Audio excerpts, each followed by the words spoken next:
प्रिय छात्रों, मिथिलेश ज्ञान एकेडमी में आपका हार्दिक स्वागत है। आज हम लोग पढ़ेंगे प्रश्नावली 9.1 का प्रश्न क्रमांक 6, जिसमें दिया है 1.5 मीटर लंबा एक लड़का 30 मीटर ऊंचे एक भवन से कुछ दूरी पर खड़ा है। जब वह ऊंचे भवन की ओर जाता है तब उसकी आंख से भवन के शिखर का उन्नयन कोण 30 अंश से 60 अंश हो जाता है। बताइए कि वह भवन की ओर कितनी दूरी तक चलकर गया है। तो यहाँ पर प्रश्न कुछ इस प्रकार है कि इसमें एक लड़का है और एक भवन है। तो हमें करना ऐसा है कि न तो लड़का बनाना है और न ही भवन बनाना है। दोनों का केवल और केवल रेखा चित्र हम बनाएंगे और उसी की सहायता से हम अपने क्वेश्चन को हल कर लेंगे। इस टाइप के जितने भी क्वेश्चन होंगे हम केवल और केवल रेखा चित्र की सहायता लेंगे, क्योंकि हम लड़का और भवन दोनों को बनाना चाहेंगे तो हमारा समय काफी वेस्ट होगा और नंबर्स हमको उतने ही मिलेंगे। तो आइए सबसे पहले यहाँ पर हम एक बनाते हैं जमीन अर्थात धरती, और उसी धरती पर एक मकान बनाएंगे। जैसा कि हमारा प्रश्न कह रहा है कि 30 मीटर ऊंचे एक भवन, तो 30 मीटर ऊंचा एक भवन बना लेंगे और उसी भवन से कुछ दूरी पर 1.5 मीटर लंबा एक लड़का खड़ा कर देंगे। ऐसा हमारा प्रश्न यहाँ तक कह रहा है। तो यहाँ तक को हम पहले फिगर से ड्रॉ कर लेते हैं। तो जैसा कि आप देख रहे हैं, हमने एक 30 मीटर ऊंची भवन बना लिया और ये धरती है और इस पर एक 1.5 मीटर लंबा लड़का खड़ा है जो कि भवन से कुछ दूरी पर है, और कितनी दूरी पर है ये नहीं पता। तो क्वेश्चन को हम थोड़ा सा पढ़ते हैं। कह रहा है कि 1.5 मीटर लंबा एक लड़का, तो ये है 1.5 मीटर लंबा एक लड़का 30 मीटर ऊंचे एक भवन से कुछ दूरी पर खड़ा है। यहां तक हमने हल कर लिया है क्वेश्चन को। जब वह ऊंचे भवन की ओर जाता है, अब क्वेश्चन यहां से थोड़ा बारीकी से आपको समझना है। तो जब वह ऊंचे भवन की ओर जाता है, यानी कि ये लड़का आगे चलकर मान लीजिए कि यहां पर पहुंच गया, कहीं भी हम मान सकते हैं क्वेश्चन हमारा हल होगा। तो ये है भवन और भवन की ओर जाता है, इसका मतलब ये मान लेते हैं कि यहां से चलकर यहां चला गया, एक पल के लिए ऐसा हम मान लेते हैं। तो इस लड़के को हम यहां बना लेंगे। तो अब इसके बाद जब ये लड़का यहां से यहां तक पहुंच गया, तो आपको थोड़ा सा और ध्यान देना है। जब लड़का यहाँ पर था तो जो इसकी आंख है निश्चित रूप से यहाँ है, तो इसका मतलब इसकी जो सामान्यतः दृष्टि रेखा है वो इस रेखा अर्थात धरती के समांतर इस लाइन में जाएगी। तो एक लाइन हम यहाँ पर डॉटेड खींचेंगे जो कि उसकी दृष्टि रेखा को प्रदर्शित करेगी। तो आइए पहले हम उसको खींच लेते हैं। तो जैसा कि आप देख रहे हैं, इस लड़के की जो दृष्टि रेखा है हमने खींच लिया डॉटेड लाइन से। ये दिखाई नहीं देती है इसलिए डॉटेड है। तो यहाँ पर हमने लिख दिया दृष्टि रेखा। तो यहाँ पर की स्थिति और यहाँ पर दोनों की स्थिति के लिए एक ही दृष्टि रेखा काम करेगी और जो कि इस धरती के समांतर है।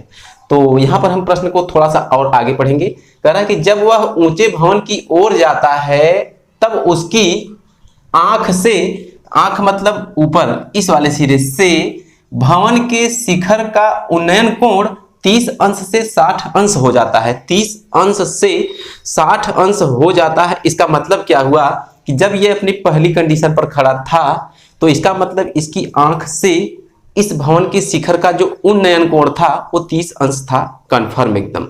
तो उन्नयन कोण से आप क्या समझते हैं? ऊंचे नयन अर्थात नीचे से हम किसी वस्तु को ऊपर की तरफ देख रहे हैं, ऐसा उन्नयन कोण बताता है। तो यहाँ पर इसकी आंख है और इसकी आंख से इस भवन के शिखर का उन्नयन कोण 30 अंश था। तो सबसे पहले हम यहां से इसको मिला लेते हैं। तो इस रेखा को मिला लेने के बाद आपको थोड़ा सा ध्यान देना है कि जब यह लड़का सामान्य तौर पर देख रहा था तो इसकी दृष्टि रेखा ये थी। अब जैसे ही ये शिखर की तरफ देखेगा अर्थात भवन के शिखर को देखेगा तो उसकी जो पुरानी वाली दृष्टि रेखा है और जो नई वाली दृष्टि रेखा है, दोनों के बीच में एक कोण बनेगा। तो वो कोण 30 अंश का है, ऐसा हमारा क्वेश्चन कह रहा है। तो यहाँ पर हम 30 अंश प्रदर्शित कर देंगे। ये रहा 30 अंश। इसके आगे क्या कह रहा है कि जब वह इस स्थान से कुछ आगे बढ़ता है अर्थात भवन की तरफ बढ़ता है तो उसका जो उन्नयन कोण है 30 अंश से 60 अंश हो जाता है, ऐसा क्वेश्चन में दिया गया है।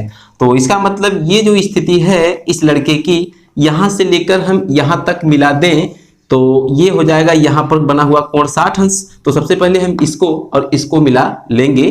तो जैसा कि आप देख रहे हैं, हमने इसकी आंख से इस भवन के शिखर को मिला दिया है और दूसरी कंडीशन हमको कह रहे हैं कि कोण 60 अंश हो जाता है। कौन सा कोण? उन्नयन कोण। तो यहाँ पर हम बनाएंगे 60 अंश। ये रहा आपका 60 अंश का कोण। तो कुल मिलाकर आपको ध्यान देना है कि यहाँ तक हमने फिगर को बना लिया है। बताइए कि वह भवन की ओर कितनी दूरी तक चलकर गया है। तो इसका मतलब भवन की ओर यहाँ से यहाँ तक चलकर गया है, यही तो है पूरा का पूरा माजरा।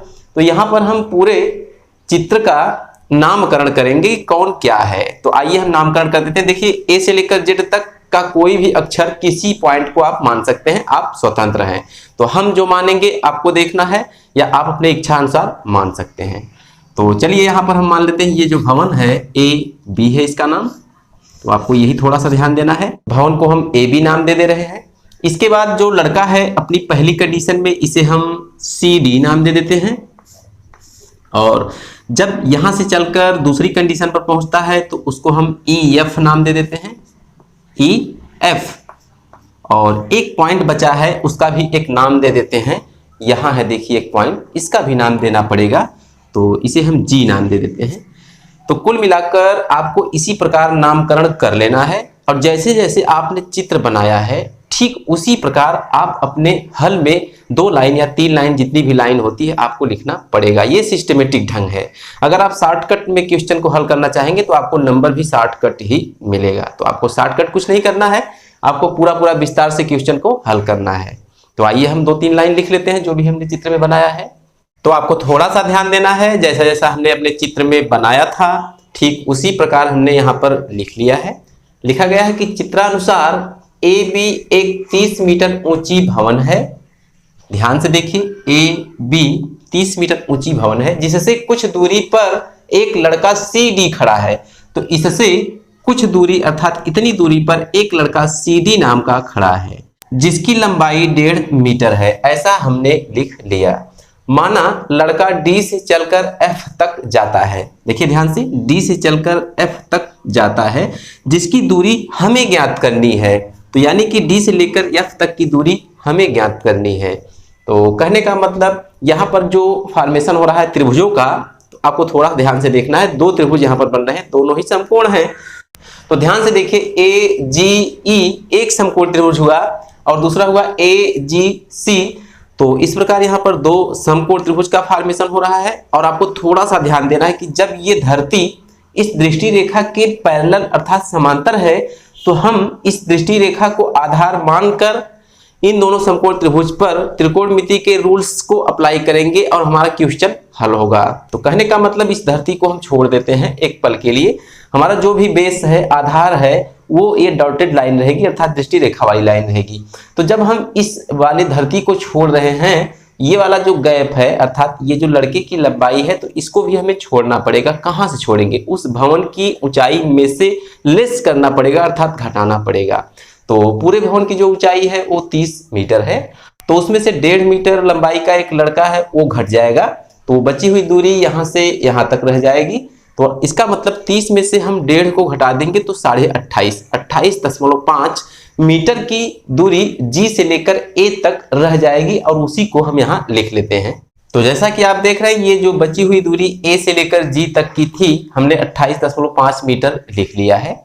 अब आपको ज्यादा कुछ करना नहीं है, बारी बारी से एक एक समकोण त्रिभुज को लेकर उसमें त्रिकोणमिति के रूल्स को अप्लाई करना है। तो यहाँ पर हम सबसे पहले लिखेंगे समकोण त्रिभुज ए जी ई लेने पर। ध्यान से देखिए, समकोण त्रिभुज ए जी ई लेने पर, तो आपको थोड़ा सा ध्यान देना है। समकोण त्रिभुज ए जी ई जब हम लेंगे, ध्यान से देखिए, ए जी ई लेंगे तो यहाँ पर हमें आधार से रिलेटेड क्वेश्चन दिया गया है, अर्थात ये जो आधार है इसी को ज्ञात करना है। तो यहाँ पर आधार और लंब की बात की जा रही है। ध्यान से देखिए, 60 अंश के जस्ट सामने वाली भुजा को हम लंब कहेंगे, अर्थात 28.5 जो है वो लंब का काम कर रहा है।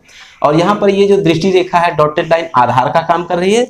तो लंब और आधार tan थीटा वाले फलन में पाए जाते हैं, आप बार बार पढ़ते आ रहे हैं। तो यहाँ पर हम लिखेंगे चूंकि, ध्यान से देखते रहिएगा, चूंकि tan थीटा बराबर होता है लंब बटे आधार, ऐसा आप जानते हैं।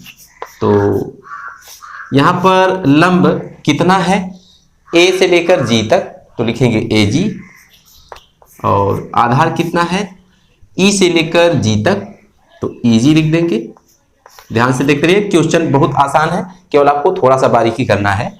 तो यहाँ पर लिखेंगे इसलिए tan, अब देखिए थीटा के स्थान पर 60 अंश अप्लाई किया जाएगा। ध्यान से देखिए, यहाँ पर लिखेंगे 60 अंश बराबर AG को ध्यान से देखिए 28.5 है, फिगर में देखिए 28.5, तो इस प्रकार हो जाएगा। और बटे EG यही नहीं पता है, यही पता होता तो पूरी बात खत्म हो जाती।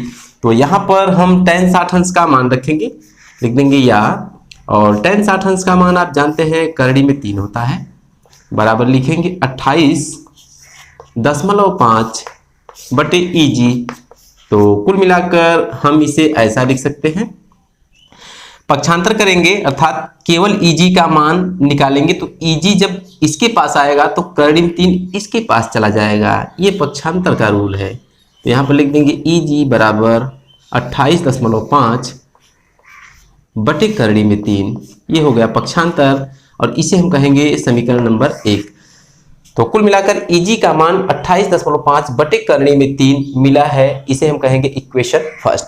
ठीक इसी प्रकार से जब हम दूसरे समकोण त्रिभुज अर्थात AGC को लेंगे तो एक समीकरण हमको और प्राप्त होगा। तो आइए हम यहाँ पर ले लेते हैं दूसरे समकोण त्रिभुज को। तो पुनः समकोण त्रिभुज AGC लेने पर, AGC आप ध्यान से देखिए AGC बड़ा वाला समकोण त्रिभुज लिया जा रहा है।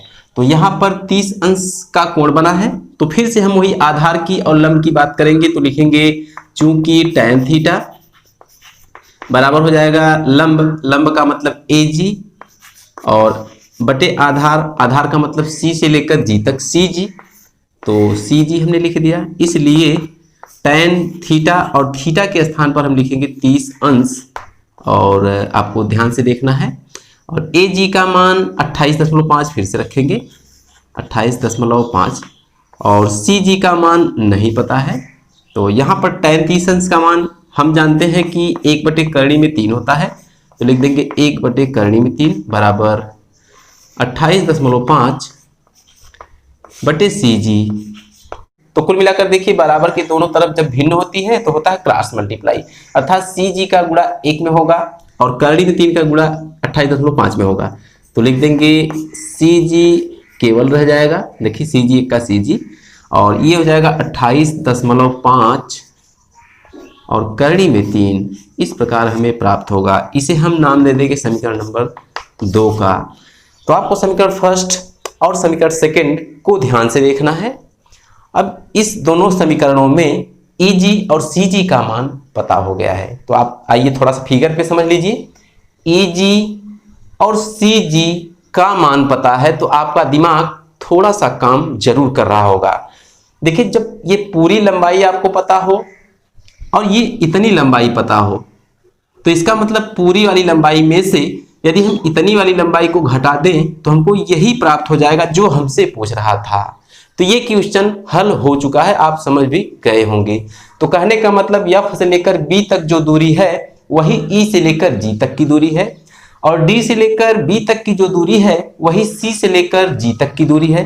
तो यहाँ पर हमें CG का मान पता हुआ है और EG का मान पता हुआ है, इसका मतलब CG में से EG घटा देंगे तो हमको CE मिल जाएगा जो हमसे पूछ रहा था। तो हम लिखेंगे समीकरण सेकंड में से समीकरण फर्स्ट को घटाने पर तो हमको वो रिजल्ट मिलेगा। तो हमने लिख दिया, अतः समीकरण सेकंड में से फर्स्ट को घटाने पर ये है आपका सेकंड और ये है आपका फर्स्ट। यहाँ पर थोड़ा सा मिटाएंगे और आगे हम लिखेंगे। तो जब हम सेकंड में से फर्स्ट को घटाएंगे तो CG माइनस EG हम लिखेंगे। तो यहाँ पर CG माइनस EG हमने लिख लिया। अब 28.5 करड़ी में 3 लिखेंगे इसी के बराबर, 28.5 करड़ी में 3 माइनस का चिन्ह लगाएंगे और EG का मान लिखेंगे 28.5 बटे करड़ी में 3। तो आपको थोड़ा सा ध्यान देना है, हमने पूरा ठीक ठाक लिख लिया है।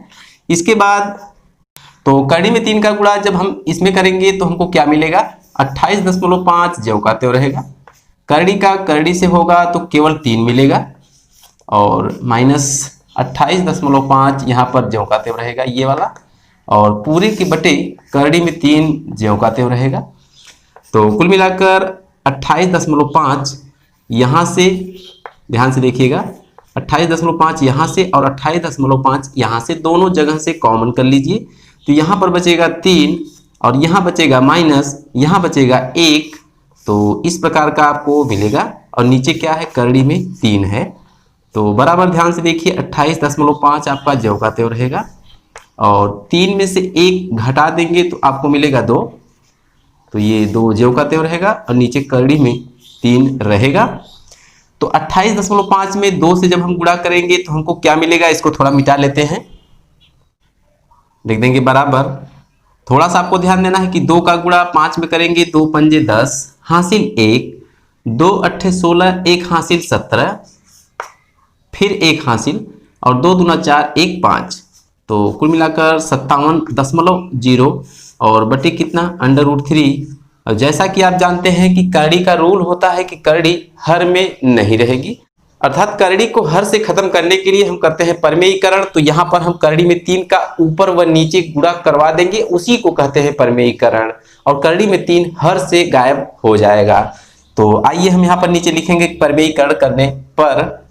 तो आपको थोड़ा सा ध्यान देना है, जब हम परमेयीकरण करने पर लिखेंगे तो उसके बाद 57 बटे करड़ी में 3 ज्यों का त्यों पहले लिख लेते हैं।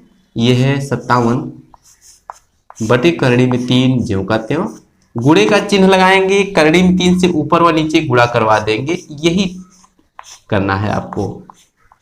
तो यहां पर आपको थोड़ा सा ध्यान देना है, ये ऊपर हो जाएगा 57 करड़ी में 3 और नीचे हो जाएगा करड़ी में 3 से, करड़ी में 3 में जब गुणा होगा तो केवल 3 बचेगा। तो कुल मिलाकर आपको ध्यान देना है कि 3 से 57 में जब हम भाग देंगे तो 19 बार जाएगा। कितनी बार, 19 बार। और ये बचेगा आपका 19 करड़ी में 3। तो कुल मिलाकर जो 19 करड़ी में 3 आया है वो किसका मान आया है, CG माइनस EG का मान आया है। तो यहां पर ध्यान से देखिए, CG माइनस EG को हम CE कहते हैं। देखिए ध्यान से, इसे हम लिख देंगे या CE कहेंगे। ध्यान से देखिए, CE DF के बराबर है, तो फिर से लिख देंगे या DF। और इसी का मान हमें ज्ञात करना था, जैसा कि हमारा क्वेश्चन कह रहा था। तो DF का मान 19 करड़ी में 3 मीटर हमको मिला है और यही हमको ज्ञात करना था। अर्थात लड़का 19 करड़ी में 3 मीटर चलकर भवन की तरफ गया था। तो आज की वीडियो में बस इतना ही, फिर मिलेंगे अगले क्वेश्चन के साथ अगली वीडियो में। तब तक के लिए धन्यवाद।